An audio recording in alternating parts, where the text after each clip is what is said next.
What's up, everybody in Discord? Today is Thursday, January 29th at 8:23 a.m. Pacific time. Let's do our Microsoft thesis video. Let's take a look at the charts to start out. Let me make this look a little bit better here. Let's go to a 1-month chart of Microsoft. Actually, geez, I'm messing up all these charts here. 1-year chart. You can see that Microsoft had a pretty big dump post-earnings. You can see that from peak to trough on this little dip right here, it's 12%. Look at a 5-year chart. Microsoft is clearly going to be up and to the right.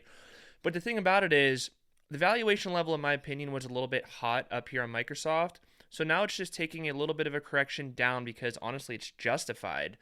Just because something takes a dip, it doesn't mean it's an automatic buy, but it's definitely closer to intrinsic value here versus up here. Okay, so let's head over to Discord. Let's go through the breakdown. I didn't really do a super deep dive on the breakdown because we don't really need to on Microsoft because honestly, it's kind of like a simple play. Everything's going to come down to the cloud growth for them. We'll do our price targets and all that good stuff. We'll check out the stock sheet too, and we will come to a conclusion of what do we think we should do with Microsoft, including like this dip. Like, do we want to buy the dip or not? Okay, so Microsoft's trailing 12 months EPS is 15.38. If we go to the stock sheet, we go to Microsoft. Where is Microsoft on here? It's always hard to find certain things. Microsoft right here. 1538, 20% expected CAGR going forward for the next 5 years. If you go correlate that down here, 20% CAGR right there, 1538, 4.4 for bonds because that's where I think bonds are going to be in the near-term future. And also go to the common questions channel, and there's a thing for AAA bonds and where I get this data from if you want to check that out. So right now, trailing 12 months, PE ratio is 29. This was when Microsoft stock was $450 per share. You can see right now it's 423, so it is a little bit cheaper, which means the P ratio is probably like 27-ish right now, which isn't really that bad. It's definitely getting closer to intrinsic value. We had 28% year-over-year earnings per share growth, 17% revenue growth, and the stock really did nothing in the last year. I always like to throw in a quote from the earnings report. They said, "We are only at the beginning phases of AI diffusion, and already Microsoft has built AI businesses that is larger than some of our biggest franchises. We're pushing the frontier across our entire AI stack to drive new value for our customers and partners." So here's the thing about it. Like, Microsoft just reported $81 billion in revenue, which is a lot of money, of course. But Microsoft Cloud is $51 billion of that 81 billion right there. This segment right here is up 26% year over year. So Microsoft Cloud is the big needle mover in the room, and Azure is like part of the cloud that is like helping boost the cloud growth. So think of Azure as like a segment within this cloud bucket right here. So Azure is growing at 39% year over year, which is like really, really strong. Obviously, you can see this is what is included in total cloud. So honestly, these numbers aren't bad if you ask me. Their key business segment, which again is cloud, is growing 26%. Like, that's pretty good. But there's other segments of the business that are obviously slowing or not growing as fast as cloud, because you can see the total revenue is only up 17% year over year. So there has to be something else dragging this part of the business down, and there is. And those other segments honestly aren't that important in my opinion, but it's all good with that. So let's take a look at the guidance. So revenue guidance for fiscal Q3 2026. So remember, they just reported Q2 2026 because it's fiscal year versus calendar year. Like, calendar year, this is technically the October, November, December quarter of 2025, but they changed their fiscal year to apparently smoothen things out from year to year changes and stuff like that. I honestly hate when companies do this because it just makes it confusing. So keep in mind, this is accurate to what was already reported right here. So for next quarter's guide, they're expecting 81 billion, and the same quarter a year prior to that was 70 billion. So that assumes revenue growth of roughly 16%, which is pretty similar to right now. Now, as you guys know, I talk about all the time, like, earnings per share growth is the number one thing that moves the price of a stock in the long term. But if you have no revenue growth, you're essentially making, like, let's just say a company has flat revenue growth.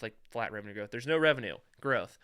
If revenue stays flat, but EPS continues to go up, eventually you're just like trimming fat in the business usually, so you're making the business more efficient, but you could only trim so much fat and then you just have bones left of a business. So to have good sustained growth going forward, you need to have revenue growth too. So something to think about with that. But this is pretty good in my opinion. Trading it, we'll just say 27 times trailing earnings is relatively fair. CapEx spending continues to grow as they try to meet their AI demand, which pretty much everyone is saying the same thing. Like AI demand is through the roof. We need to continue to scale, but eventually they're going to have the compute that they need for the majority of what they're going to do. So I do expect capital expenditures at many of the hyperscalers to slow as time goes on. Like maybe end of this year, but probably for sure end of or sometime in 2027 too is when it's definitely going to slow down in my opinion. So very simple overall take. Great company, good growth. Valuation is still a little high, but that was, it fell 10% today, so 10% since I did this breakdown ish.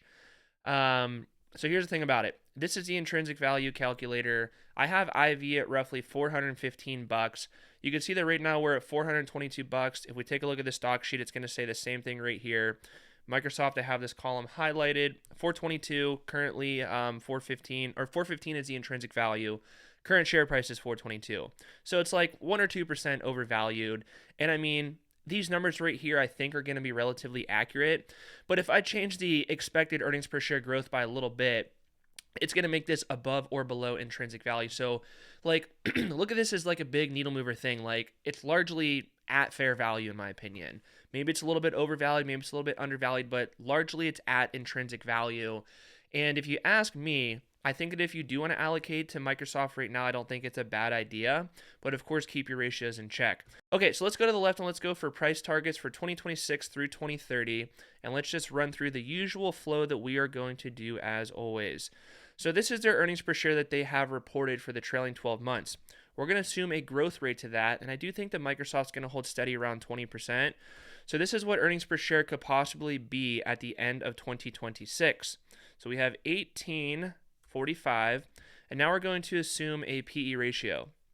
So right now we'll say PE ratio is 27 because again the share price fell a little bit since the breakdown. So we're going to go with 27 to stick it out at that. This could be what Microsoft is going to be at the end of this year, 2026. Now, if we take the 18.45 and we multiply that by a growth rate of 1.2, this is going to be earnings per share at the end of 2027. And what I want to do is a little bit of PE ratio contraction just to be a little bit more conservative because I feel like it does make sense to do it on Microsoft. 575 is where the stock could be at the end of 2027. Okay, so for 2028, we just do 22.14 and we multiply that by a growth rate of 1.2 equals earnings per share of roughly 26.56. Let's do a little bit more PE ratio contraction. Sorry when I type in, like click around, I'm always like messing stuff up. It's because where like my mic is at, it's like perfectly over my keyboard and it's hard to see what I'm doing. But it's all good. You can watch me struggle when I do this. It'll be fun for you. Okay, P ratio 25 is what I want to factor in for that. A little bit more P ratio contraction. Price target end of 2028. Okay, so now let's do 26.56 and we multiply that by a growth rate of 1.2. That is going to be earnings per share of roughly 31.87 and we multiply that by a PE ratio. Let's do 24. A little bit more contraction. I want to be more conservative. 31.87 and we multiply that by a growth rate of 1.2. EPS could be that at the end of 2030. And if we go here, and let's go a P ratio of 22 for a little bit more contraction, that is my price targets for Microsoft at the time of recording this video. So right now it's roughly 422. Could be $841 at the end of 2030. So almost that is pretty much a double right there. But guess what's going to happen in this time frame right here? A lot of volatility. There's going to be 95% chance, at least a 25% market dip in this time frame. Microsoft is going to get dragged down with that. Everything will probably get dragged down with it. So what is the play right now? Buy shares.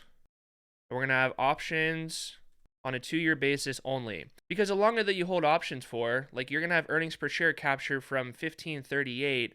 And if you hold this for just 2 years till the end of 2027, you have earnings per share of roughly $22 if it goes according to plan. So it's like as EPS goes up, the stock is going to naturally follow that with a lot of volatility in the short term. So I'm okay to buy some shares right now, just a small percent.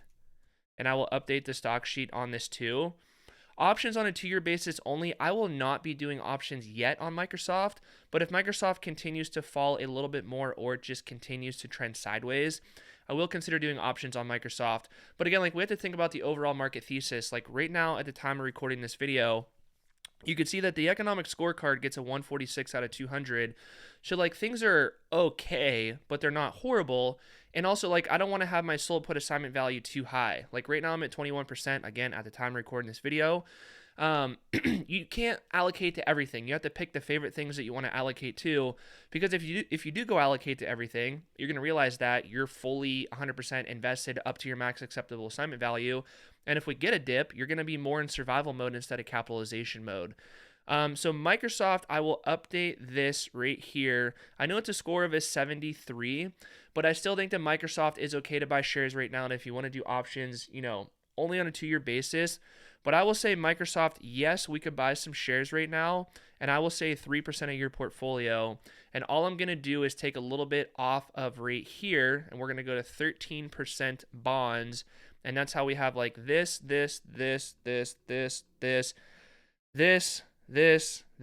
this should equal 100, because that's things that you are buying in your portfolio right there. So that is what I think for Microsoft right now. Any questions, please reach out, and I'll see you guys later.